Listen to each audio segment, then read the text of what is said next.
This video is part 2 of a review of Unit 4 of AP Calculus. If you did not see part 1, go ahead and click the link that should be popping up in the upper right hand corner. In this video, we will talk about related rates, the derivatives of inverse trig functions, and L'Hopital's rule. For number 8 and 9, we have another related rates problem. In this diagram, points A and B are fixed at 8 meters apart. Angle B is always a right angle. The measure of angle theta increases at a rate of 2 radians per second, which causes point P to move upward along the dashed line. I don't see a dashed line, but it moves upward, which brings us to problem number 8. When y equals 6 meters, at what rate is point P moving upward? So this is a related rates problem. Let's start by writing down any rates or other facts that we are given. So we know that the angle theta increases at a rate of 2 radians per second. So let's write that down. d theta dt is positive 2 radians per second.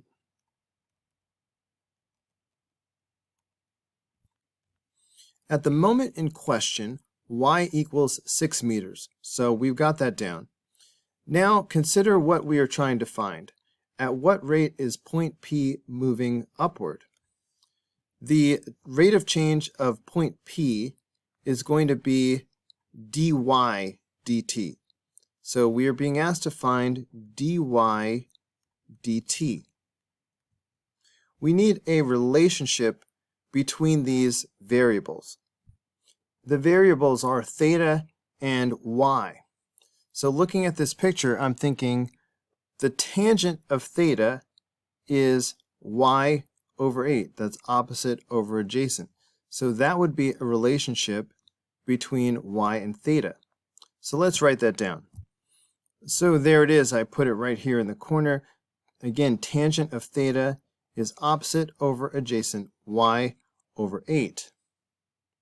I'm going to rewrite this slightly to make it easier to see what I'm going to do next.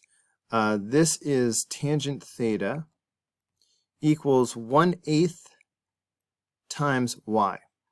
Let's go ahead and take the derivative of both sides with respect to t. So I'm doing d dt on both sides of the equation. This is because somehow I need to get d theta dt going, and I need to get dy dt in here. So the derivative of tangent is secant squared. But be careful, this will be the chain rule because these variables don't match. So the derivative of tangent is secant squared.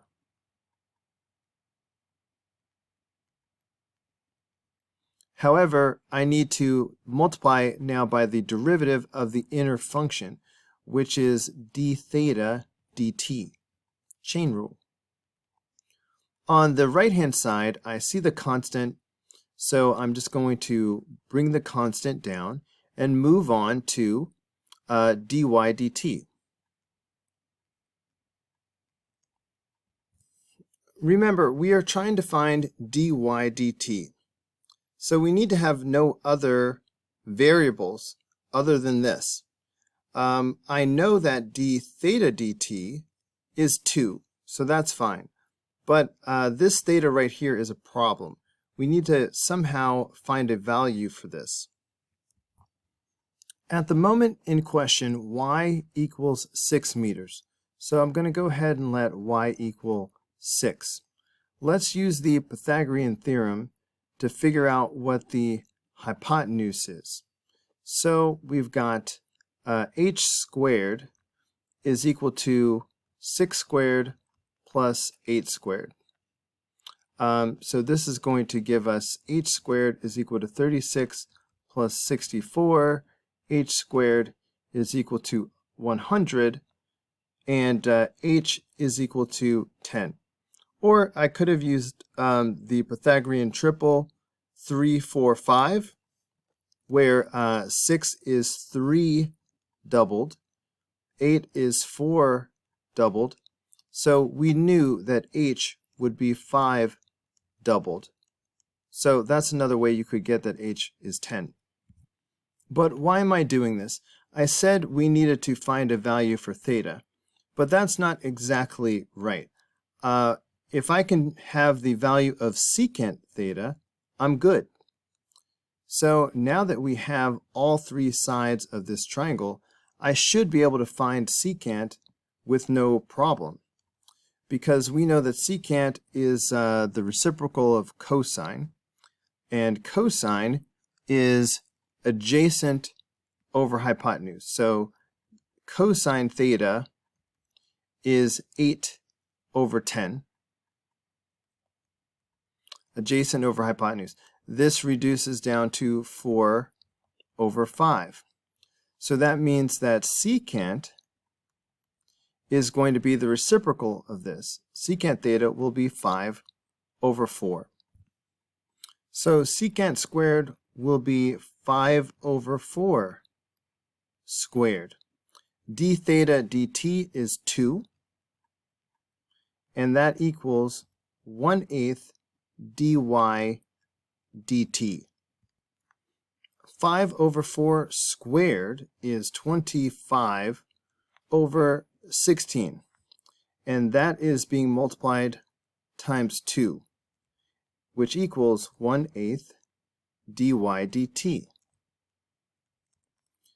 Let's see, 2 goes into 16 8 times. So this is going to now become an 8.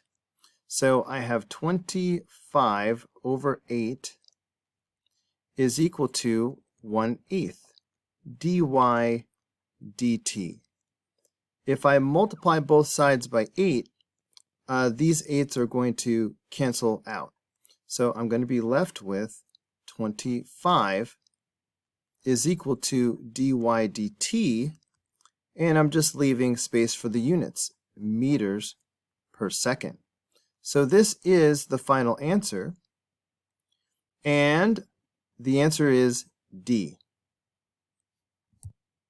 Number 9, when y equals 6 meters, at what rate is the area of triangle ABP changing? Let's start by listing everything we know. From the setup of the problem, we know that d theta dt is 2 radians per second. And from problem number 8, we know that when y equals 6 meters, dy dt turned out to be 25 meters per second. And now we are being asked to find dA dt. So we need a relationship that involves area. So of course, we will start by writing down the area of a triangle, which is 1/2 base times height.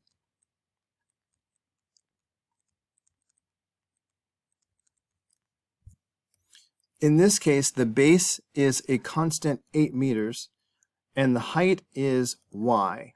So this will be 1/2 8 times y. Half of 8 is 4, so that means that the area is 4y. Let's go ahead and take the derivative of both sides with respect to t. On the left-hand side, we have dA dt, which is what we are looking for. On the right side, we have this constant, so I'm just going to keep it, and I will move on to dy dt. But we know that dy dt is 25 meters per second. So that means that dA dt will be 4 times 25. So that is 100, and so we're talking about the change in area divided by the change in time. So area is in meters squared, and time is in seconds. So we have 100 meters squared per second. Number 10, A point P moves along the curve given by x squared plus y cubed equals 5, whose graph is provided here. Point P moves so that dx dt is equal to 4. When P is at the point 2, 1, what is the value of dy dt? Let's go ahead and differentiate both sides of this equation with respect to t so that we can cause dx dt and dy dt to show up. Be careful to use the chain rule since the variables don't match. The derivative of the outer function here is 2x. But then we multiply by the derivative of the inner function, dx dt. The derivative of this outer function is 3y squared, but then we multiply by the derivative of the inner function, dy dt. And the derivative of a constant is 0. Let's make some substitutions and see what we have. We know that the x value at this moment in time is 2. So we have 2. We know that dx dt is 4. And then we have 2y squared. Y is 1. And times dy dt, which is what we are looking for. So dy dt is the only variable, so this should be pretty easy. Let's just go ahead and simplify this. So 2 times 2 is 4, times 4 is 16. So this is 16 plus 1 squared is 1. So this is just 16 plus 2 times dy dt. Subtracting 16 from both sides, we get 2 times dy dt is equal to negative 16.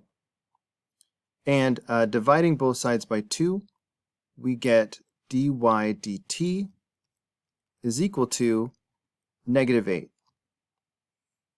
So that's the answer. Number 11, consider the function g of x equals 2x squared times arctangent x. Find the slope of the line tangent to the graph of g at the point x equals 1. Are you telling me to find the slope of a curve at a point? That's derivative. So really they are just asking us to find g prime at 1. So let's do it. G prime of x. So I guess we have to use the product rule because we have this yellow factor and then the blue factor. So the first time through, I will take the derivative of the yellow portion, and that's going to be 4x. All right. And for now, this time through, we leave the blue portion alone. So arctangent x, and we put a plus. The second time through, we leave the yellow factor alone. So I have 2x squared. And I multiply by the derivative of the blue factor, and that is 1 over x squared plus 1.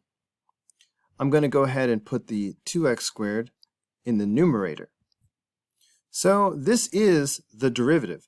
Now we just need to find g prime at 1, the slope of the tangent at x equals 1. So here we go. G prime at 1 is equal to 4 times 1 times the arctangent, of 1 plus 2 times 1 squared over 1 squared plus 1. I'm going to go ahead and bring down this 4 for now. When you evaluate the arctangent of 1, you ask yourself the question, the tangent of what angle is equal to 1? And the tangent of pi over 4 is 1. That's a fact that we have memorized. So that's why the value of this is pi over 4. So I'm going to go ahead and put pi over 4 right here, all right, from the arctangent of 1. Plus, 1 squared is just 1, so I just have 2. And then here is 1 plus 1, so this will be 2. Okay, we could leave it like this at this point. This would be an acceptable answer, but we should practice in case we run into a multiple choice question or something. So g prime at 1 plus, it's so simple. Why not? Why not just do it, right? So you see that the 4 and the 4 will cancel each other out. So that's just pi. And then 2 divided by 2 is 1. So pi plus 1. So that's it. G prime at 1 is pi plus 1. This is the slope of the curve at x equals 1. Let's practice good habits. If this were a free response question on the AP exam, I would write my answer this way. The slope of g of x at x equals 1 is pi plus 1. Number 12. Find this limit using any appropriate method or state that the limit does not exist. The limit as x approaches pi over 2 of sine 2x times secant x. Well, remember this guy, this is a double angle. This should be signaling you that we will probably use a double angle identity. Please tell me that you have not forgotten these. Guys, these pop up from time to time, and there is no formula sheet on the AP exam. So take this seriously. If you need to pause the video for a minute, do what you need to do, but go ahead and memorize these formulas. Here's a few more. The one we need at this moment is right here at the top, though. Sine of 2a is equal to 2 sine a cosine a. So the sine of 2x will be 2 sine x cosine x. And then secant is 1 over cosine. So let's go ahead and do 1 over cosine. Notice that we have cosine in the numerator and cosine in the denominator. So these will cancel each other out. So now I just have this. But this is perfect for direct substitution. If we let x equal pi over 2, then we have 2 sine pi over 2. Pi over 2 is up there at the top of the unit circle where the y value is 1. So sine of pi over 2 is 1. So that means we have 2 times 1, which is 2. So that is the final answer. Let's call that method 1. Let me show you another way we could have solved this problem without using the double angle identity. Here comes method 2. The limit as x approaches pi over 2 of sine 2x times 1 over cosine x. So far, I just replaced secant with 1 over cosine. I'm going to go ahead and write these two as a single fraction. Let's see what happens if we try to do direct substitution. So in the numerator, we will have sine of 2 pi over 2. And in the denominator, we have cosine of pi over 2. Well, these twos will cancel out. So this is sine of pi, which is 0. And cosine of pi over 2 is also 0, indeterminate. However, since the numerator and denominator are both approaching 0, we can use L'Hopital's rule, which says that we can take the derivative of the numerator and the denominator without changing the value of the limit. In order to use L'Hopital's rule, make sure that you show this little step right here. Show that the numerator and denominator are both approaching 0 using two separate little arrows. This also works if they are both approaching infinity. Anyway, let's go ahead and take the derivative of the numerator and the denominator. The derivative of sine is cosine, so I'm going to have cosine 2x. Because this is not just an x, but I've got this function inside of a function, I have to do the chain rule and multiply by the derivative of the inner function. So I need to multiply by 2. I think I'll put the 2 in the front, though, to avoid ambiguity. So there's my 2. Now the derivative of cosine is negative sine x. So what happens if I try to do direct substitution now? So I will have 2 cosine of 2 times pi over 2. And then in the denominator, I have negative sine pi over 2. All right, but these 2's will cancel each other out. So I really just have cosine of pi. Cosine of pi is negative 1. So let me go ahead and show this. So I have 2 times negative 1. And then in the denominator, sine of pi over 2 is 1. So really, I have a negative 1 here, and this is also negative 1. So those cancel each other out, and I'm left with 2, which is the same answer I got the other way, but I'm using L'Hopital's rule instead of a double angle identity. So you can decide which works best for you.